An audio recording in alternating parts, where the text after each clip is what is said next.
Un accidente estúpido, un contrato de matrimonio de 5 años firmado bajo presión y 5 años de vivir el infierno, en 7 días, finalmente sería libre. Caleb, el contrato vence en 7 días, dijo Victoria con una voz tan fría como el hielo que tintineaba en su copa de vino. Julian regresa en un mes, quiero que hayas empaquetado y te hayas ido antes de que expire el acuerdo. No quiero que se haga una idea equivocada.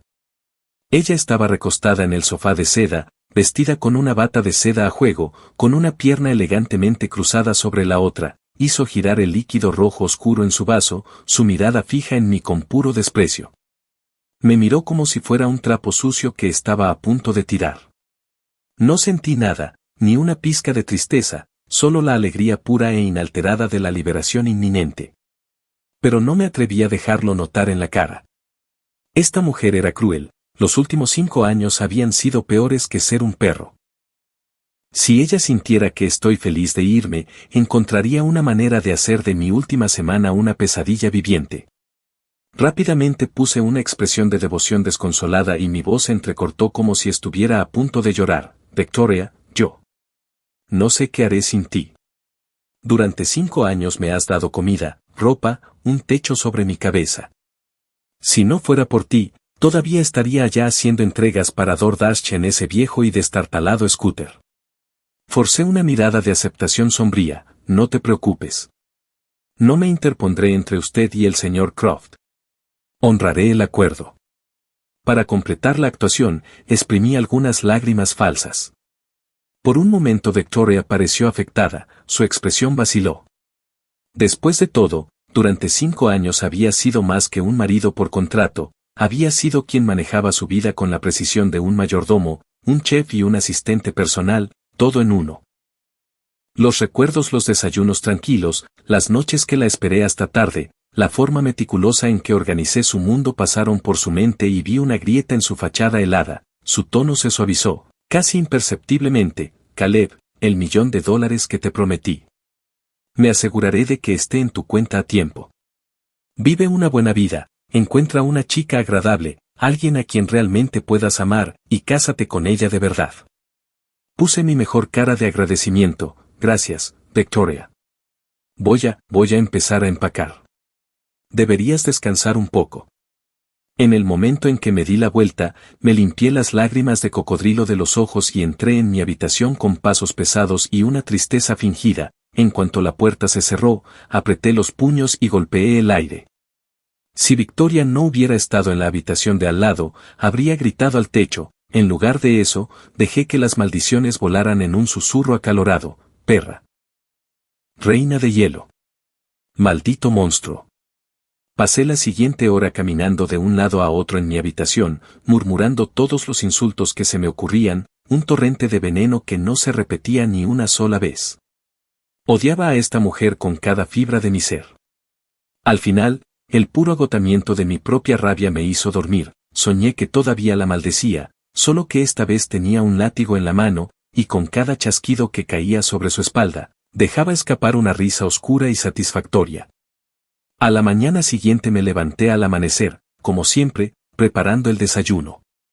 Cuando puse la tostada de aguacate y el jugo de naranja recién exprimido en la mesa del comedor, Victoria ya había salido de su habitación, vestida para ir a trabajar. Comimos en silencio. Era un ritual practicado desde hacía 5 años. Cuando terminó, dejó un cheque en la mesa, $500.000.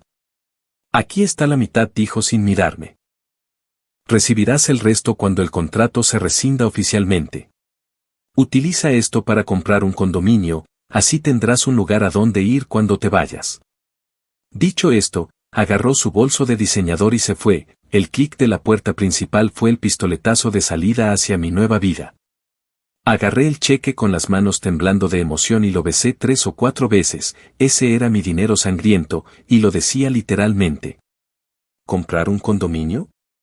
Diablos, no, murmuré para mí mismo, me estoy alejando de ti tanto como humanamente me es posible. Nunca me encontrarás de nuevo, psicópata. No fui a ninguna parte ese día, en lugar de eso lo pasé reuniendo todos y cada uno de los regalos que Victoria me había dado alguna vez, cada reloj, cada traje, cada par de zapatos. Mirarlos me hizo sentir mal, ella me los entregaba, pero las pequeñas tarjetas guardadas dentro siempre estaban dirigidas a su precioso Julián. Había una montaña de cosas y me llevó la mayor parte del día llevarlo todo a la sala de estar. Luego cogí mi teléfono. Vince, ¿estás ocupado? Tengo un montón de artículos de lujo de alta gama que necesito trasladar. ¿Crees que podrás manejarlo, Caleb, mi hombre? Su voz resonó por el teléfono. ¿Para ti? Por supuesto. Tus cosas siempre son de primera calidad. Puedo tomar todo lo que tengas. Bien. Ven a mi casa. Ahora. Conocía a Vince desde hacía años. Empezó con una pequeña tienda de consignación, vendiendo artículos de diseño de segunda mano, pero gracias al flujo constante de mercancías que le proporcionaba, su tienda era ahora el lugar de referencia de la élite de Boston. Incluso algunas celebridades se abastecían de él para confeccionar su guardarropa. Cuando me mudé aquí por primera vez estaba en quiebra. Para un huérfano que había pasado toda su vida luchando por sobrevivir, el dinero lo era todo. Un día vi a Victoria entregarle a la ama de llaves un bolso con un pequeño rasguño y decirle que lo tirara. Me tragué mi orgullo y le pregunté si había algo más de lo que se estuviera deshaciendo, ofreciéndome a sacar la basura por ella. Ella me miró de forma extraña, como si pensara, es solo un pedazo de basura, ¿por qué estás tan ansioso por cuidarlo? Pero simplemente se encogió de hombros. Está bien, ocúpate de ello, me dirijo a la oficina. La ama de llaves me miró como si quisiera asesinarme, probablemente pensando que estaba recortando sus beneficios. No me importaba lo que pensaran. Una mujer lo suficientemente rica como para tirar una bolsa de $30,000 probablemente no tenía idea de que podía revenderse. Pero yo no era idiota, sabía que un lugar como el de Vince me daría un buen dinero por ello. Victoria me dio una asignación mensual de $5,000, pero ¿quién tiene suficiente dinero? A lo largo de los años, vendiendo sus prendas usadas y las de sus amigas ricas, había ahorrado casi $1,000,000. Lo único que nunca me atreví a vender fueron los regalos destinados a Julián. Tenía miedo de que de repente tuviera un capricho y me pidiera ver uno de ellos. Pero ¿y solo quedan unos días? Al diablo con eso. Además, no había puesto un pie en la habitación de invitados donde guardaba todo en años. ¿Cuáles eran las posibilidades de que decidiera inspeccionarlo ahora? Apostaba a que mi suerte se mantendría. En el peor de los casos, se enteraría y me golpearía una última vez. No es como si ella me fuera a matar, ¿verdad? La casa estaba vacía, solía estar llena de personal, pero sutilmente planté la idea en su cabeza de que con tanta gente alrededor, nuestro arreglo falso de habitaciones separadas podría filtrarse. Entonces los despidió a todos y se quedó sola con un equipo de limpieza de confianza que venía una vez a la semana. Yo mismo hice toda la cocina. Esa tarde, Vince llegó en su camioneta. Cuando vio la sala de estar repleta de cajas de diseño, sus ojos casi se salieron de las órbitas. Jesús, Caleb. Estás limpiando la casa. Muchas de estas cosas parecen nuevas. No son como nuevas, Vince, son nuevas. La mayor parte de esto solo ha salido de la caja una vez. Está bien, dijo frotándose las manos. No te preocupes. Te daré un precio con el que quedarás muy contento. Vince y yo regateamos durante la mayor parte de 2 horas antes de decidirnos por una cifra definitiva. Después de años de hacer esto conocía el mercado al dedillo. Vince sabía que yo lo sabía, así que no intentó subestimarme. Estaba más que satisfecho. En total, eran casi $6 millones. Reprimí una sonrisa y le ayudé a cargar todo en su furgoneta. Cuando estuvo a punto de irse lo detuve. Hola, Vince, dije con urgencia.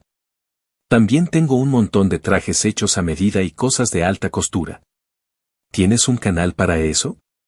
Vince pensó por un momento. Conozco a un chico. Ofrece un servicio de alquiler de alta gama para sets de películas y eventos de alfombra roja. ¿Quieres que venga mañana y le eche un vistazo? Estaba extasiado. Finalmente pude deshacerme de esa ropa horrible. Todas eran cosas que Victoria había comprado basándose en el gusto de Julián, estilos que yo despreciaba por completo. Nunca me había atrevido a venderlos antes. Pero ahora, lo único que no vendería en esta casa sería la casa misma. Todo salió bien. Al día siguiente, el contacto de Vince vino y se llevó todos los trajes, dejándome solo con unos pocos conjuntos que a Victoria le gustaba especialmente verme usar. Esa noche cociné la cena y esperé a que volviera a casa. Regresó tarde, oliendo a alcohol y tambaleándose sobre sus pies. Me apresuré a ayudarla a estabilizarse antes de que se cayera de cara al suelo de mármol. Golpe. Su mano me dio en la cara, aún así tuve que sonreír como un perro sumiso. Lo siento, Victoria. No quise asustarte. Simplemente no quería que te cayeras. ¿Por qué no descansas en el sofá? Te traeré un poco de agua. Cuando me di la vuelta, mis ojos ardían con un odio tan intenso que podía sentirlo. Quería matarla. Pero no me atreví. Tan delicada como parecía, Victoria era fuerte, probablemente podría enfrentarse a dos como yo sin despeinarse. Te preguntarás por qué no la dejé caer, créeme, lo he intentado. La primera vez que llegó a casa borracha, la ayudé a sentar en el sofá y recibí como recompensa una bofetada y una mueca de desprecio, animal asqueroso. ¿Crees que tienes derecho a tocarme? La segunda vez, simplemente me quedé allí parado y la observé tropezar. Cuando ella cayó al suelo, no me moví. Simplemente grité, Victoria, ¿estás bien? ¿Su respuesta? Me hizo arrodillarme en el suelo mientras me azotaba una docena de veces con una fusta, silbando entre cada golpe, perro inútil.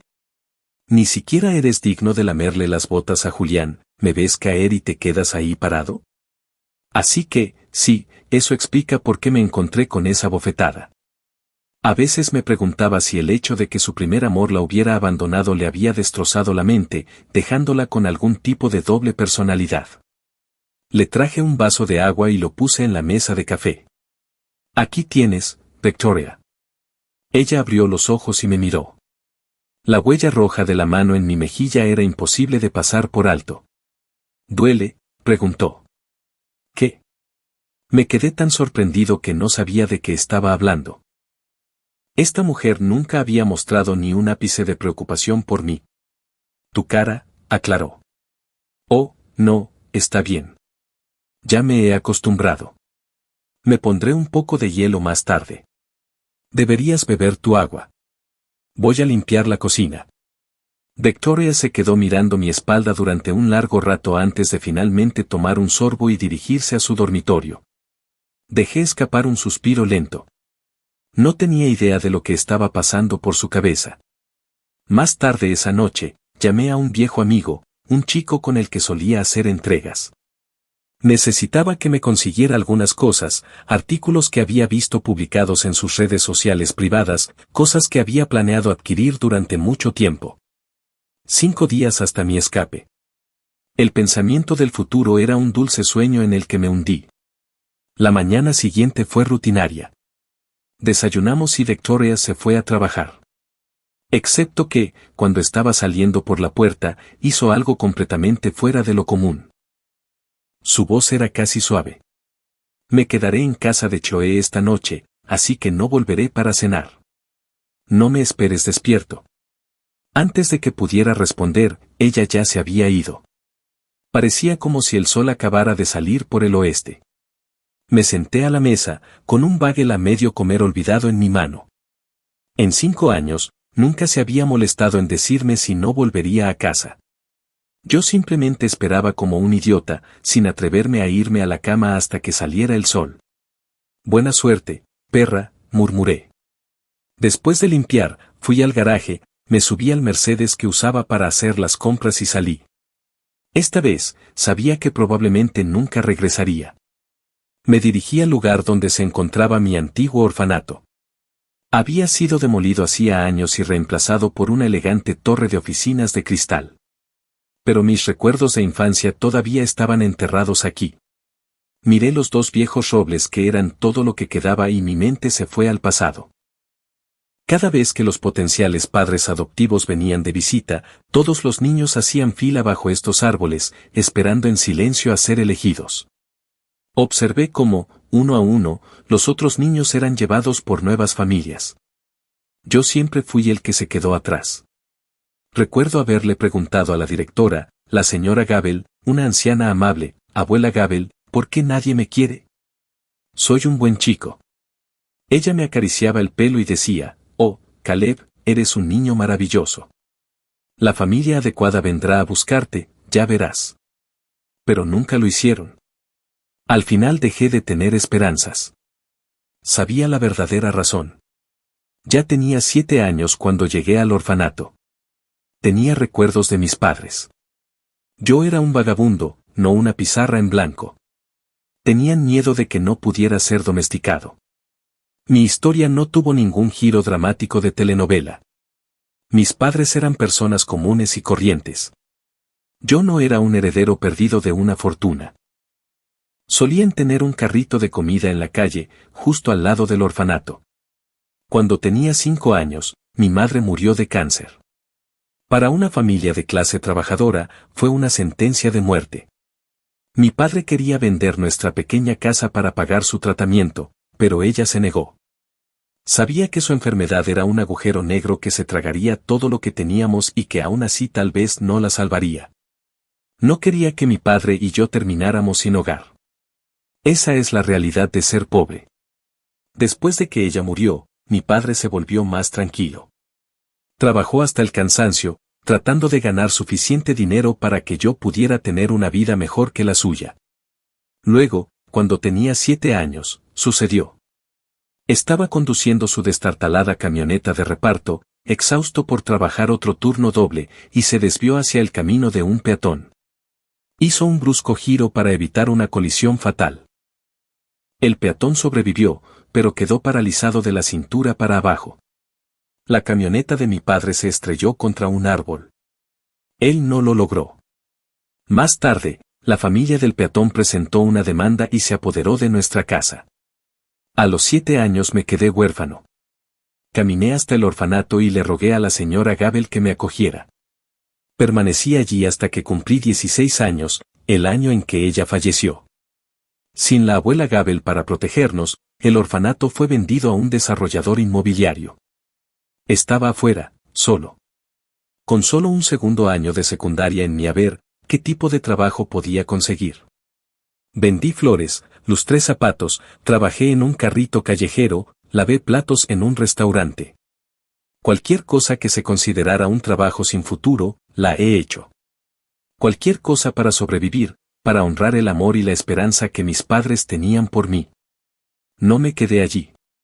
Di una última mirada a los 2 árboles y me alejé. No quedaba nadie en mi futuro por quien valiera la pena esperar. Pasé por delante de mi antigua casa familiar. No entré. Solo quería verla una última vez, para recordar los pocos y preciosos años que pasé con mis padres. La familia que había tomado la casa la vendió inmediatamente para pagar las facturas médicas. No les guardé ningún rencor. Mi único deseo era que la persona a la que mi padre golpeó pudiera encontrar algo de paz. Desde allí fui a la tumba de mis padres. Solo pude recuperar las cenizas de mi padre del crematorio después de que comencé a ganar mi propio dinero, enterrándolo aquí junto a mi madre. Al mirar sus fotos descoloridas en la lápida, las lágrimas corrieron por mi rostro. Mamá, papá, susurré. Esta es la última vez que podré visitarlos. Por favor, perdónenme. Espero que puedan cuidarme y mantenerme a salvo. No quiero irme, pero aquí ya no estoy seguro. Los Davenport son gente poderosa. Tengo que ir a algún lugar donde no puedan encontrarme. Hablé con ellos durante largo rato, probablemente diciéndole más a esa fría piedra de lo que le había dicho a Victoria en 5 años. Adiós, mamá y papá. Me levanté, me di la vuelta y me alejé sin mirar atrás. Una suave brisa agitaba las hojas de los árboles, como si mis padres me estuvieran despidiendo con la mano. No pude visitar la tumba de la abuela Gabel. Su familia la había llevado de regreso a Washington DC para ser enterrada. Estaba demasiado lejos, nunca había estado allí. Un día, si tuviera la oportunidad, iría a presentarle mis respetos. Le debía la vida. De regreso a la mansión, estaba a punto de comenzar a preparar la cena cuando recordé que la reina de hielo no volvería a casa. No me pude molestar en cocinar para uno solo, así que simplemente pedí una pizza. Esa noche estuve dando vueltas en la cama, sin poder dormir. Cuando finalmente me quedé dormido, soñé con mis padres y mi abuela Gabel. Me sonreían, pero cuando extendía la mano para tocarlos, siempre estaban fuera de mi alcance. Me desperté sobresaltado por un fuerte golpe en mi puerta. Estaba furioso. No tenía nada que hacer hoy y estaba deseando poder dormir hasta tarde por primera vez en 5 años. Y por supuesto, incluso ese pequeño lujo me fue negado. Cuando abrí la puerta y vi el rostro perfectamente esculpido de Victoria, mi corazón se paralizó.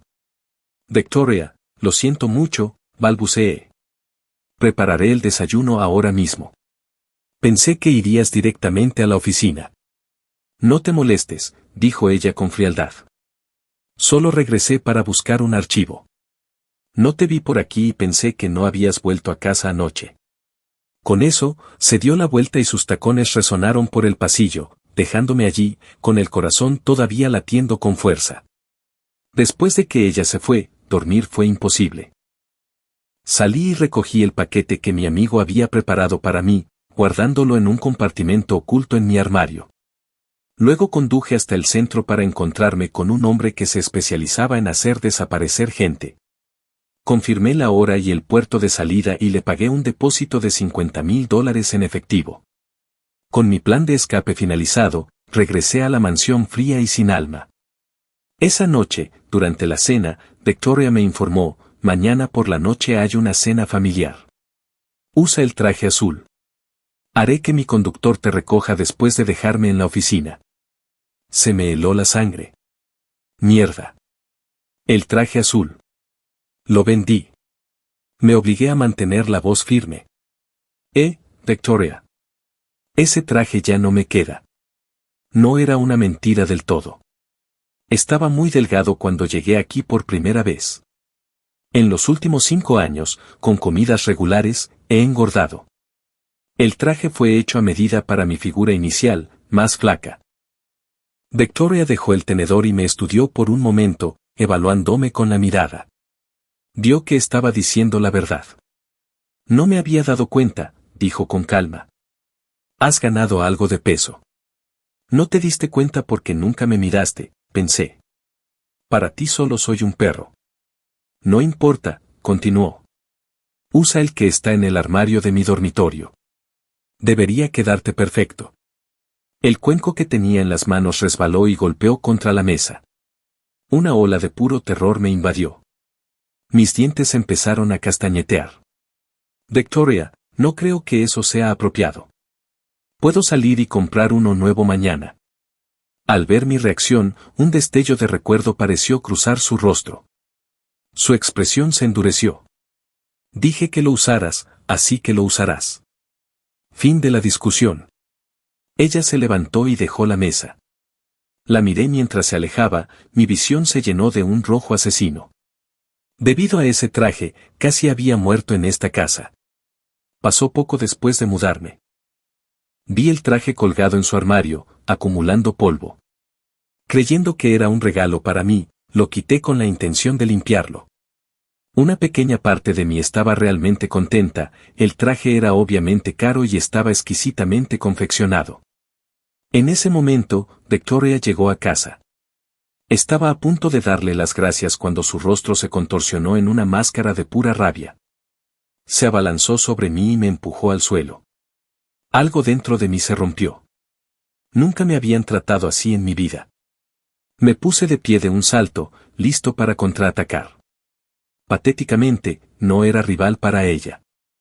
«Eres un animal inmundo», gritó, agarrando la fusta que guardaba junto a su tocador.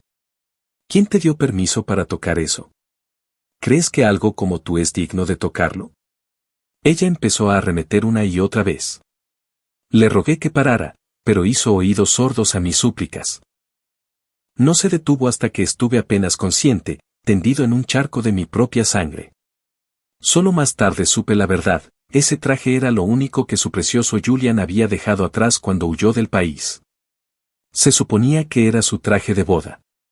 Sus familias habían arreglado una fusión, es decir, un matrimonio, pero el día de su fiesta de compromiso Julian se escapó, diciendo que era demasiado joven para estar atado. Todo esto lo había juntado a partir de fragmentos de conversaciones entre Victoria y sus amigos. Ese fue el día en que abandoné todas y cada una de mis tontas fantasías. Acepté mi papel, yo era un sustituto, un cuerpo cálido para cumplir un contrato. Ese contrato. En realidad, todo empezó con un estúpido accidente. Hace 5 años, tenía 20 años. Después de unos años de andar por el mundo real, entendí una dura verdad: sin educación estás condenado a una vida de trabajo agotador por un salario mínimo. Decidí que iba a enseñarme a mí mismo, volver a tomar mis exámenes SAT e ir a la universidad. Para financiar este sueño, ahorré y compré un scooter eléctrico usado para trabajar en DoorDash. La economía informal estaba empezando a despegar y, si trabajaba 10 horas al día, podía ganar unos miles de dólares al mes, a veces más. Estaba lleno de esperanza en el futuro. Desde que dejé el orfanato a los 16 años, nunca renuncié a mi educación.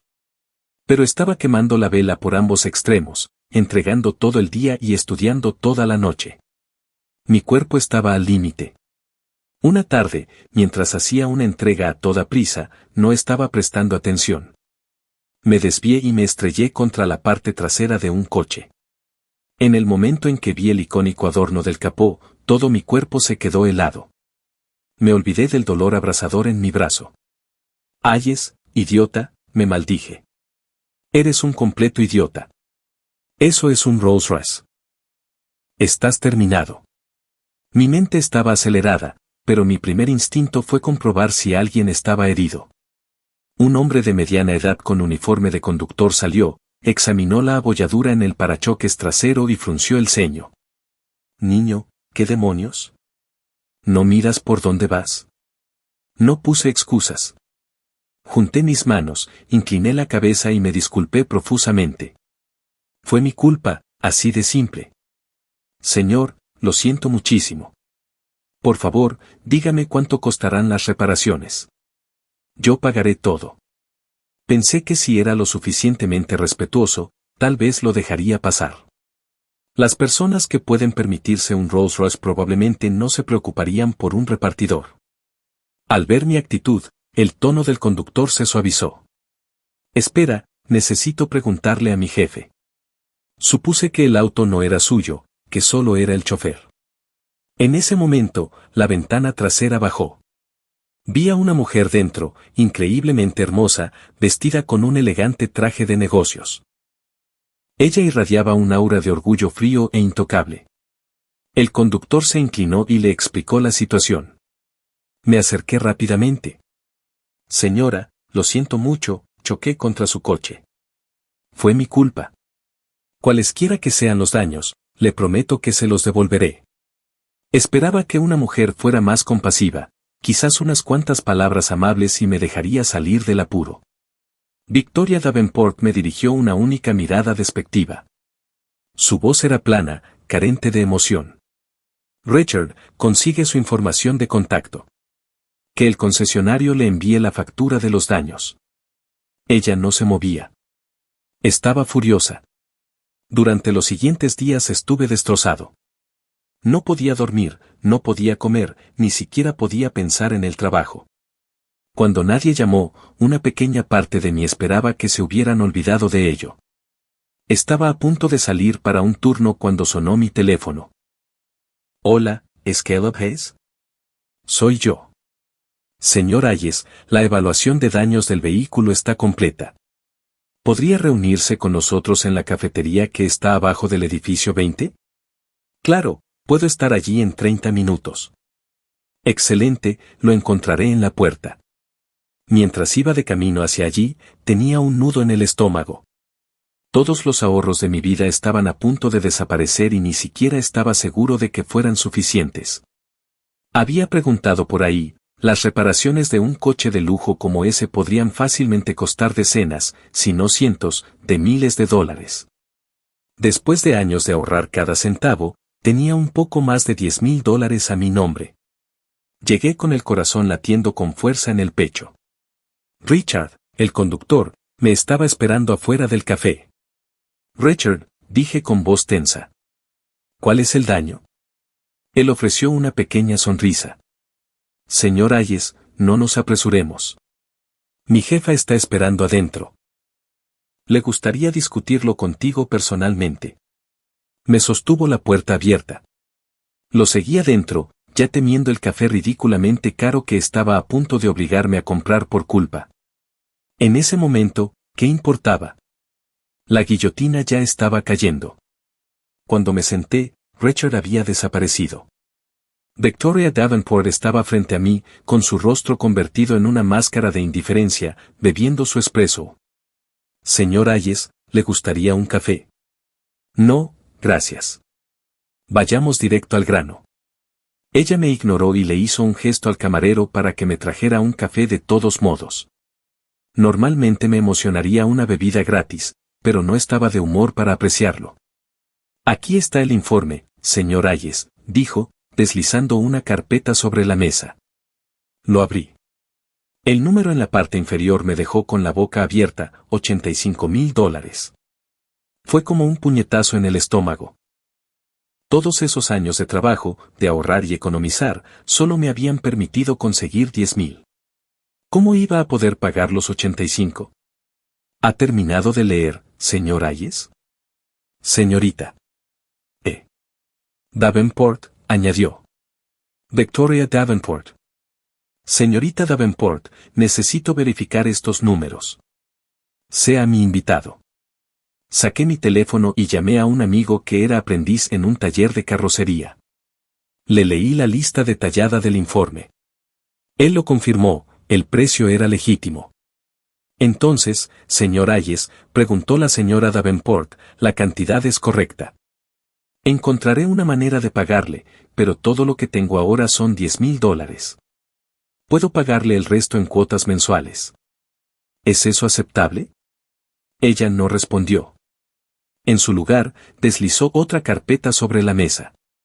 La abrí y sentí un escalofrío recorrer mi espalda. Era un expediente completo sobre mí. Mi vida, desde el orfanato hasta la muerte de mis padres y mi actual trabajo sin futuro, estaba escrita en blanco y negro. ¿Qué es esto?, pregunté con la voz temblorosa por la ira. Fue un accidente automovilístico, señora Davenport. No era necesario que desenterrara toda mi vida. Pero una pregunta más profunda me revolvía las entrañas, ¿qué quería esta mujer? Señor Hayes, le voy a dar dos opciones, dijo con calma. Opción 1, me da los $10,000 que tiene y me devuelve los 75,000 restantes en el plazo de 1 año. Si fracasa, lo demandaré hasta el olvido. Ni siquiera tuve que pensarlo. Para un don nadie como yo, ganar $75,000 en 1 año sin recurrir al crimen era una fantasía. ¿Cuál es la segunda opción? Opción 2, se casa conmigo. Firmamos un contrato de 5 años.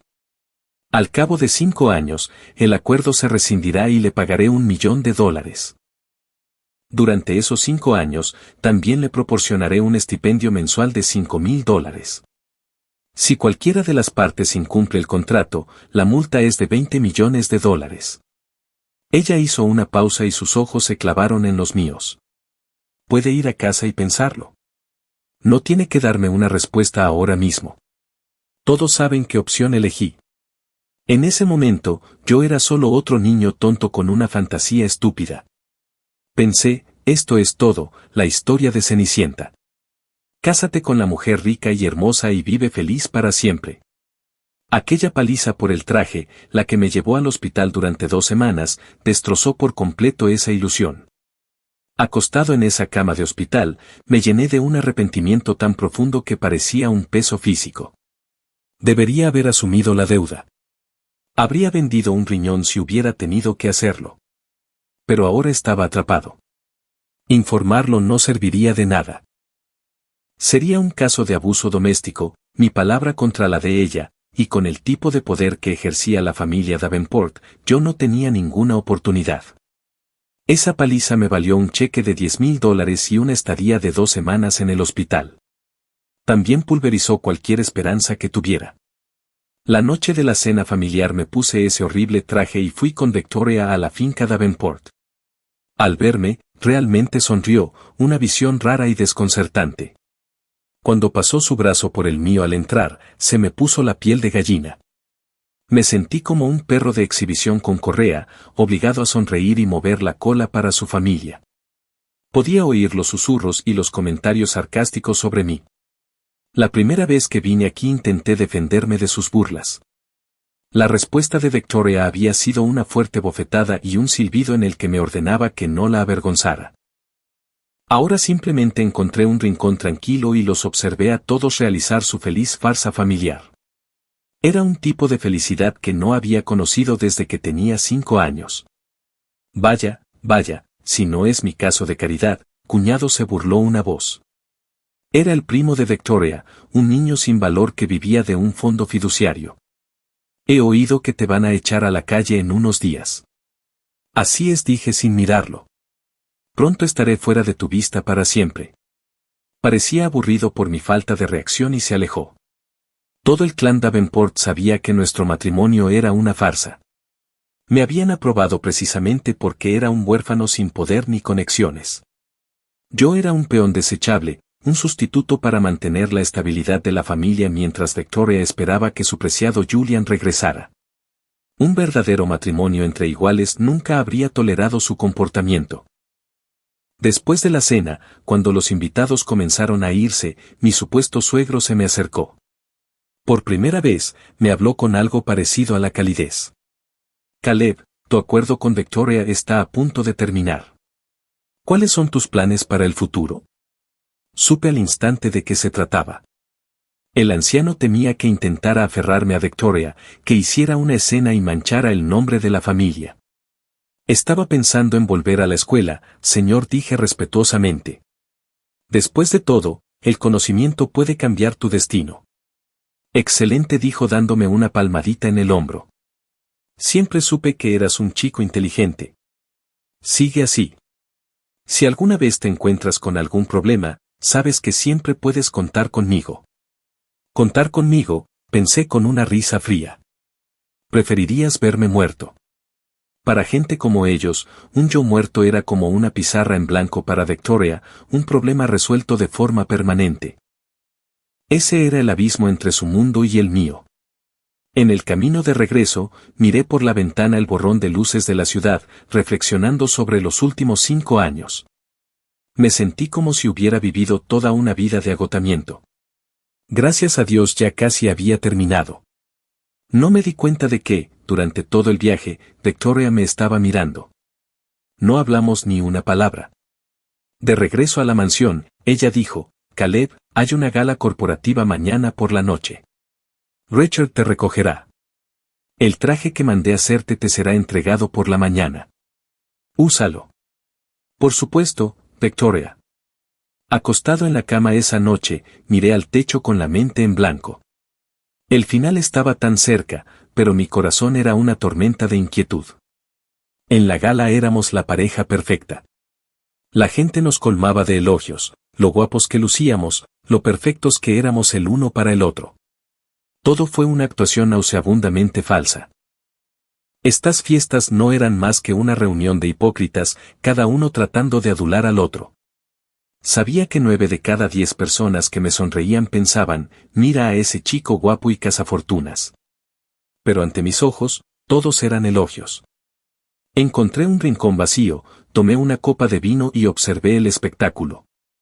Afortunadamente, no hubo escenas dramáticas ni clichés. Nadie fue tan estúpido como para insultarme públicamente, no se arriesgarían a ofender a los Davenport por un don nadie.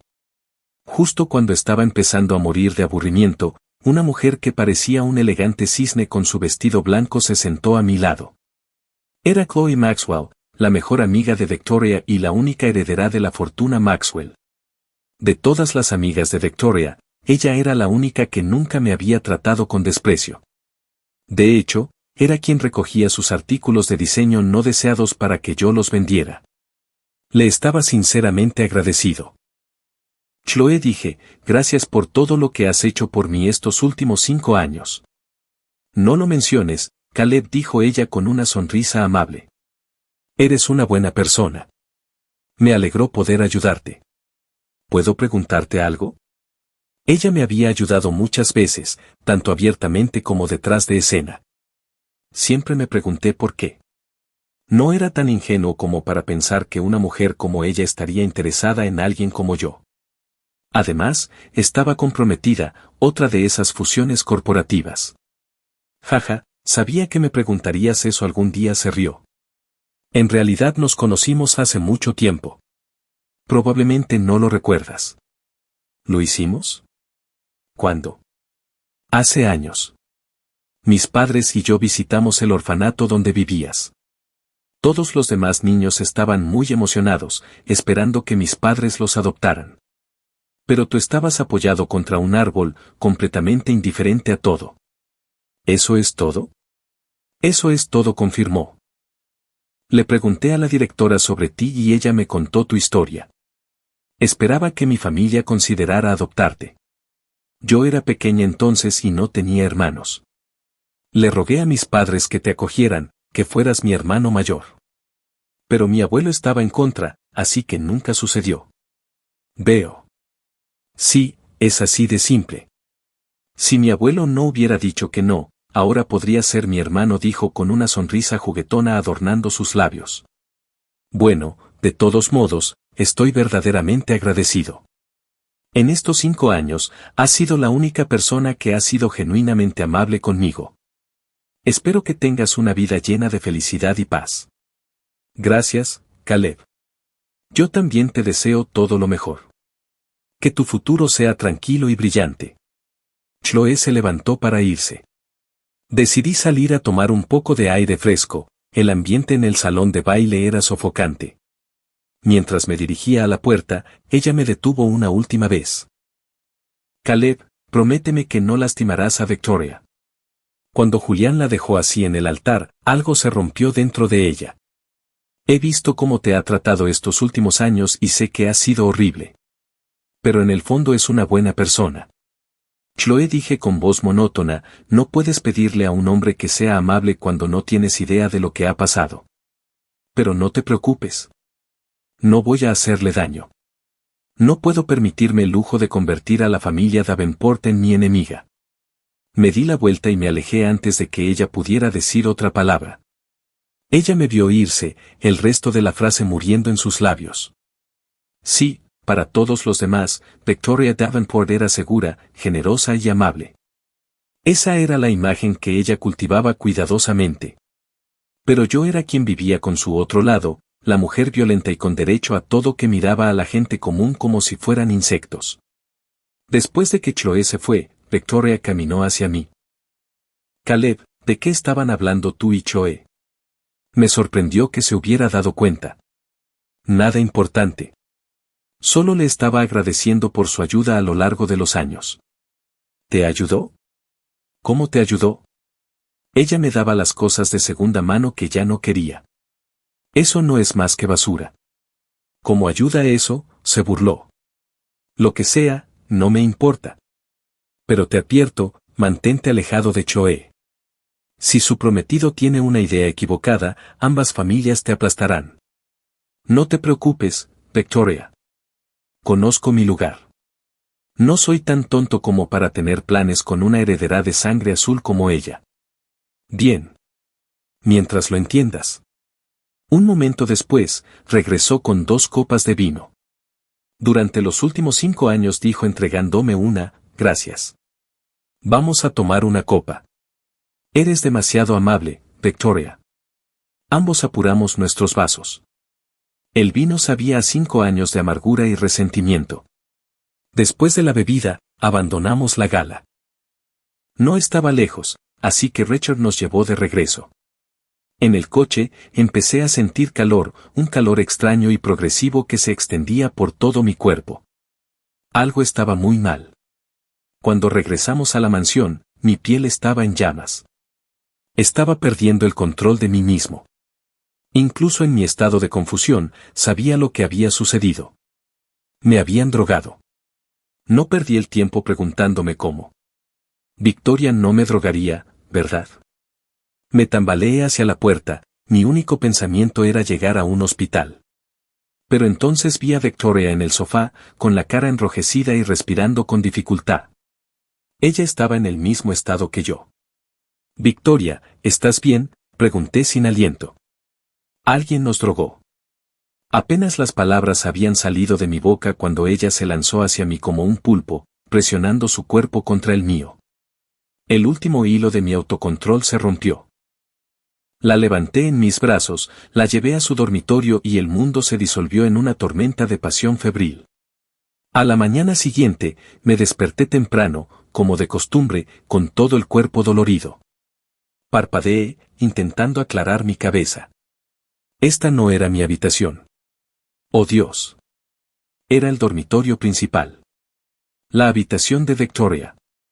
Giré la cabeza y la vi durmiendo a mi lado, todavía había rastros de lágrimas visibles en sus mejillas.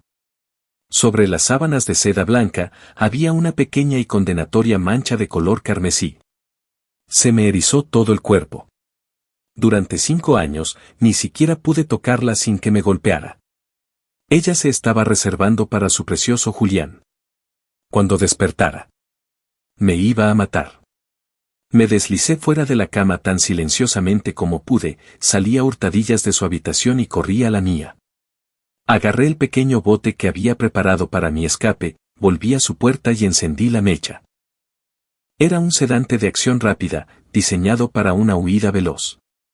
Nunca pensé que lo usaría así. Me cubrí la nariz y la boca, conteniendo la respiración. Esperé media hora y luego llamé su nombre varias veces desde el pasillo. No hubo respuesta. Ella seguía inconsciente. Me dejé caer contra la pared y el alivio me invadió con tanta fuerza que mis piernas cedieron. Me sentí como si hubiera luchado 10 veces contra la muerte. Después de unos minutos, empujé la puerta y entré. Confirmé que no se despertaría pronto. El sedante solo duraría unas pocas horas, así que encontré las pastillas para dormir en su mesita de noche y la obligué a tomar algunas con un poco de agua. Eso la mantendría inconsciente hasta que me fuera. En 5 años, nunca había puesto un pie en esta habitación. Me tomé un momento para mirar alrededor. Y entonces lo vi, colgando en un lugar de honor, ese maldito traje. Lo bajé, encontré un par de tijeras en su tocador y, metódicamente, lo corté en pedazos. Arrojé la tela arruinada sobre su figura dormida. En ese momento, algo dentro de mí se rompió. Victoria, ¿qué demonios te hice?, grité, con las palabras saliendo de mi garganta, desgarradas por 5 años de agonía acumulada. ¿Por qué me trataste así? Durante 5 años me golpeaste, me azotaste, me insultaste. Me abofeteaste 868 veces. Me azotaste 137 veces. Ah, y aquella vez, la peor de todas, por culpa de ese estúpido traje. Me azotaste 84 veces. Casi muero. Mira. Le di la espalda a la cámara de seguridad oculta que sabía que estaba en la esquina de la habitación, mostrándole el entramado de cicatrices. Ni siquiera eres humana. Estuve furioso así durante 1 hora entera, derramando todo el veneno que ella había inyectado en mí. Cuando mi voz se fue y mi ira se agotó, me senté al borde de su cama. Victoria, arruinaste mi vida, lo sabes, dije, con la voz ahora convertida en un susurro hueco. Iba a presentar mis exámenes SAT ese año. Estudiaba mucho. Un accidente automovilístico lo destruyó todo. Sí, el accidente fue culpa mía. Nunca intenté huir de eso. Te lo habría pagado de alguna manera. Pero me diste 2 opciones. Sabía que nunca podría cumplir la primera. La segunda opción era un atajo. Una oportunidad de ganar dinero real, de tener una vida más fácil. Y tal vez, si tenía suerte, incluso podría hacer que te enamoraras de mí. A Real Life Cinderella Story. Una historia de Cenicienta de la vida real. Solté una risa amarga. Patético, ¿verdad? La fantasía de un niño pobre. Cuando llegué aquí por primera vez, realmente quería ser bueno contigo. Aunque nunca me hubieras amado, no importaba. Tú pagabas con dinero, yo pagaba con 5 años de mi vida. Pero nunca imaginé que detrás de esa bella y elegante fachada había un monstruo, una serpiente cruel y sin alma. ¿Sabes lo que planeaba hacer mientras yacía en esa cama de hospital? Esperar el momento adecuado, matarte y luego suicidarme. Pero no lo hice. ¿Sabes por qué? Porque si te mataba, yo también estaría muerto. ¿Y por qué debería morir por tus pecados? Nunca he salido de Boston. Si muriera, sería olvidado, como una mala hierba arrancada del suelo. ¿Pero tú? Todos dirían, oh, pobre Victoria Davenport, juzgó mal el carácter de alguien, dejó entrar a un lobo en su casa. Yo sería el lobo. Nadie jamás sabría lo que me hiciste. Tu familia se aseguraría de eso. Así que aguanté. Me tragué mi orgullo durante 5 años. Me diste una bofetada en la mejilla izquierda, y te ofrecí la derecha. Todo por este día. Desde que tenía 16 años aprendí una dura lección: para no ser víctima, hay que ser más despiadado que quienes intentan hacerte daño. Si alguien te golpea una vez, esperas tu oportunidad y le rompes ambas piernas. Ojo por ojo. Así pues, mi querida Victoria, murmuré mirando su rostro inconsciente, ¿cómo debería pagarte todo el dolor que me has causado? No voy a matarte. Si estuvieras muerta, mi vida realmente habría terminado. Pero a veces, vivir es un destino peor que la muerte. No guardaste tu cuerpo para tu precioso Julián. Se lo diste a alguien como yo. ¿Cuánto dolor sentirás cuando despiertes? Oh, no puedo esperar a descubrirlo, mi querida Victoria. You know, if it weren't for what happened last night, my plan would have been different. I was just going to take what was mine and disappear. But now. Now I want you to live with the pain. Sabes, si no fuera por lo que pasó anoche, mi plan habría sido diferente. Solo iba a tomar lo que era mío y desaparecer. Pero ahora quiero que vivas con el dolor. Y voy a vivir una vida mejor que todos ustedes juntos. Si no hubiera escuchado aquella conversación entre tú y tu padre, cuando hablaban de hacerme desaparecer después de que terminara el contrato, tal vez me habría ido en silencio. Pero ni siquiera pudiste concederme eso. Querías borrarme. Fue entonces cuando decidí que, al irme, dejaría una cicatriz. Seguí hablando, liberando 5 años de verdad sofocada en aquella habitación silenciosa. No fui a ninguna parte ese día. Me quedé en la mansión, organizando mis pocas pertenencias. Todo lo que tenía era una mochila y un cuchillo pequeño y afilado que había comprado para protegerme. En cuanto a los otros $500,000 que Victoria me debía, no me molesté en esperar el cheque. Entré en su caja fuerte y tomé todas sus joyas más caras. Ella me debía eso y mucho más. Al caer la tarde, entré en su dormitorio una última vez. Victoria, le dije a su figura aún inconsciente, me voy.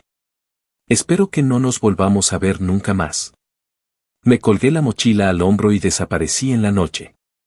Un mes después, tras un viaje aterrador y peligroso, me introdujeron de contrabando en México. El más mínimo error podría haberme dejado muerto en una zanja. Allí usé parte de mi dinero para comprar una nueva identidad en el mercado negro. También compré una pistola. Un arma le da confianza a un hombre. El viejo Caleb Hess estaba muerto. Mi nuevo nombre era Alex Dean. Después de un mes manteniendo un perfil bajo, estaba listo para mudarme a Estados Unidos. Durante ese tiempo, seguí discretamente las noticias de casa. Buscaba cualquier señal de una investigación policial, cualquier indicio de que los Davenport me estuvieran buscando oficialmente. No había nada. Me lo imaginé. ¿Un escándalo como este? Ninguna familia poderosa querría jamás que se hiciera público. Dejé de pensar en Victoria Davenport y me concentré en mi nuevo futuro. Me instalé en San Diego y usé mi dinero para inscribirme en una universidad local decente. Me especialicé en finanzas. No había desperdiciado completamente mi tiempo en la mansión Davenport, la mayor parte de mi dinero se había gastado en libros. Pero todo era teoría. Era un completo novato en el mundo real del dinero. Fue entonces cuando conocí a la persona que cambiaría mi vida nuevamente, Ian Cho.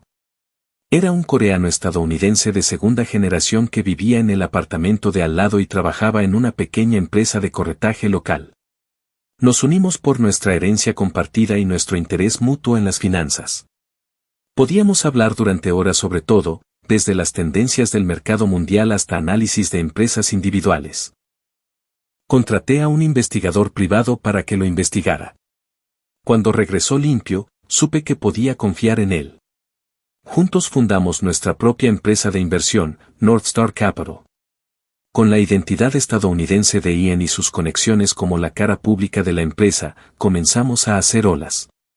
Unas cuantas inversiones exitosas en etapas iniciales de nuevas empresas tecnológicas pusieron nuestro nombre en el mapa. Ian era el líder, yo permanecí en las sombras. 5 años pasaron rápidamente. Mi vida se había estabilizado. Los feos recuerdos de mi tiempo con Victoria habían comenzado a desvanecerse, o tal vez simplemente los había reprimido. Conocí a algunas mujeres maravillosas a lo largo de los años, pero nunca me casé. Tal vez esos 5 años hicieron más que dejar cicatrices en mi cuerpo, dejaron una en mi alma. Ese tipo de daño no se cura fácilmente con el tiempo. Empecé a ver a un terapeuta. Justo cuando mi vida finalmente comenzaba a sentirse tranquila, un fantasma de mi pasado apareció ante mí. Caleb. Hace mucho que no nos vemos. Victoria, dije sin que mi voz delatara la sorpresa que sentí. Ha pasado un tiempo. Me sorprende que hayas logrado encontrarme después de tanto tiempo. El aire entre nosotros estaba cargado de cautela. Pero yo ya no era el niño asustado que solía ser. Los guardaespaldas armados que permanecían discretamente detrás de mí eran prueba de ello. Contraté seguridad tan pronto como nuestra empresa tuvo éxito. No tenía intención de volver a sentirme vulnerable nunca más. 5 años, dijo con voz tensa. Gasté una fortuna en tiempo, dinero y recursos. ¿De verdad pensaste que no te encontraría? Oh, ¿así que estás aquí para azotarme otra vez? Un destello de incomodidad cruzó su rostro ante mi tono burlón, tal vez recordando mis palabras a la cámara de seguridad. Caleb, no estoy aquí para vengarme. Estoy aquí para pedirte que vuelvas a casa. Y seas un padre para tus hijos. Me reí. Victoria, ¿has perdido la cabeza? ¿De verdad crees que tengo algún interés en ser el padre de los hijos de otro hombre? Son tus hijos, Caleb. Tus hijos biológicos. ¿Y esperas que crea eso? Déjame adivinar, tu precioso Julián no te quiso, así que ahora intentas culparme a mí. No estoy con él, dijo ella, con la voz ligeramente quebrada. Después de que te fuiste, me volví loco tratando de encontrarte para hacerte pagar. Julián me propuso matrimonio, dijo que no le importaba que yo ya hubiera estado casada antes, pero no pude. Después de que me abandonó, algo en mí se rompió. Empecé a odiar a todos los hombres. Por eso, te hice esas cosas. Bueno, entonces tenemos algo en común. Después de lo que me hiciste, a mí no me gustan demasiado las mujeres. ¿Me escucharás? Continúa, dije, agitando una mano con desdén. Veamos cómo lo planteas. Me enteré de que estaba embarazada. Sabía que tenían que ser tuyos. Iba a interrumpir el embarazo, pero entonces el médico me dijo que mi cuerpo. Esta sería mi única oportunidad. Si me hacía el aborto, nunca podría tener hijos. Y eran gemelos. Fascinante. Continúa. Mi actitud indiferente finalmente rompió su compostura. Caleb, siquiera me estás escuchando, gritó. Victoria, no me interesa tu vida ni tus hijos. Mantente alejada de mí.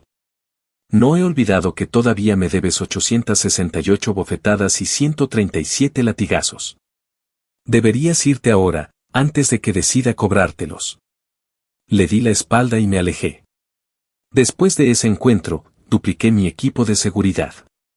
Sabía lo despiadada que podía ser. Tenía que estar alerta. Por un tiempo, ella desapareció y comencé a relajarme. Entonces, una noche, cuando mi asistente y yo regresábamos a mi villa para recoger algunos documentos, la vi. Estaba parada en la puerta de mi casa, sosteniendo las manos de 2 niños pequeños y hermosos. Cuando me vio, Victoria gritó, Caleb. No puedo creer que estés con otra mujer. Me quedé estupefacto. Victoria, si estás enferma, ve a ver a un médico. A quien vean no es asunto tuyo. Bien. Olvídalo. Estos son tus hijos. Necesitan a su padre. Luego se arrodilló. Leo, Grace, saluden a papá.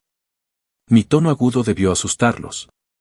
Los dos niños pequeños se escondieron detrás de las piernas de Victoria y susurraron tímidamente, papá. Eran tan pequeños, su pronunciación aún suave e indefinida. No sentí nada. No di ninguna respuesta. Al ver mi frío silencio y las lágrimas brotando de los ojos de sus hijos, Victoria explotó. Eres un animal. Ni siquiera reconoces a tus propios hijos. Victoria, tú y yo sabemos cuál era nuestra relación. ¿De verdad crees que soy lo suficientemente estúpido como para dejarme engañar por ti otra vez? Caleb, ¿crees que estaría aquí si no hubieran estado llorando por su padre todos los días? Si no me crees, podemos hacernos una prueba de paternidad. El informe lo confirmó, eran míos. Cuando vi los resultados, sentí como si estuviera viendo un fantasma, pero allí estaba, en blanco y negro. No pude negarlo. Tuve que aceptarlo. Habiendo crecido en un orfanato, sabía mejor que nadie lo importante que era para un niño tener un padre. Victoria quería que volviera a Boston para criarlos juntos. Me negué. Aquí, en Estados Unidos, la influencia de los Davenport era limitada, de regreso a su ciudad, yo sería carne en la tabla de cortar. Al final, fue ella quien se comprometió. Compró la mansión junto a la mía por un precio exorbitante. Comenzamos a ser padres compartidos. Tenía una condición. ¿Por qué ambos tienen tu apellido?, exigí. Negociamos. Uno sería un Hayes y el otro un Davenport, Leo Hess y Grace Davenport. Con el tiempo, mi relación con los niños creció. Pasamos de ser extraños a ser familia. Jugaba con ellos, pintaba con ellos, veía dibujos animados con ellos. Les di todas las cosas que había anhelado cuando era niño. Victoria y yo no teníamos amor entre nosotros, pero nuestro amor por nuestros hijos era el mismo. Pasaron los años. Los niños crecieron. Nuestra relación permaneció en ese espacio extraño y neutral, ni buena ni mala. Pero cada vez que intentaba tener una cita, Victoria encontraba una manera de interferir. Victoria, ¿qué te pasa? Finalmente la confronté. Soy un hombre normal. Tengo necesidades. Puedes venir a mi hijo sin rodeos, pero no te permitiré que veas a otras mujeres. Pensé que odiabas a los hombres. ¿Ya no me odias? No, dijo ella, mirando hacia otro lado. Lo sé, mi estado mental no era bueno en ese entonces. Fui horrible contigo. Todavía te debo lo que hice. Puedo pagarte. Y así caímos en un ritmo nuevo y extraño, una relación sin amor, solo el acto físico entre un hombre y una mujer. Y, por supuesto, todavía estábamos legalmente casados. Ese certificado que firmamos hace tantos años todavía era válido. Las bofetadas y los latigazos que Victoria me debía fueron todos pagados, simplemente no de la manera que alguna vez imaginé. Dos personas rotas, viviendo una vida juntas. El día de mi 60º cumpleaños, por insistencia de nuestros hijos, celebramos una segunda boda. Chloe estaba allí. Ella me sonrió, con un brillo en los ojos. Bueno, Caleb, supongo que el perro callejero finalmente atrapó el Rolls Royce. Simplemente sonreí y no dije nada. Sí, el niño pobre se queda con la niña rica. Es una buena historia. Pero si pudiera volver atrás en el tiempo y elegir de nuevo, habría elegido la opción 1. Me habría esforzado al máximo, habría vendido todo lo que tenía y habría pagado esa deuda, porque esa habría sido una vida que realmente sería mía.